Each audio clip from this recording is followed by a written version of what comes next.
اداکارہ شیریں، جس کا تعلق گوجرا سے ہے، کراچی کے ایک کلب میں ڈانسر تھیں کہ بطور فلم ساز شباب کرانوی نے 1963 میں اپنی فلم 30 مارخاں میں متعارف کروایا اور فلم بینوں کی توجہ اپنی طرف مبذول کر لی۔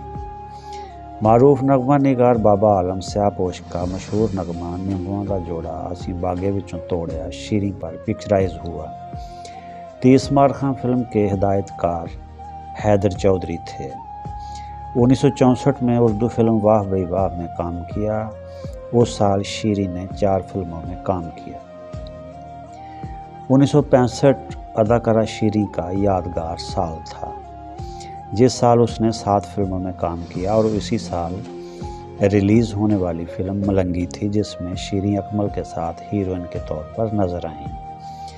1968 میں فلم پانچ دریا ریلیز ہوئی، جو اداکار اکمل کے ساتھ ان کی واحد رنگین فلم تھی۔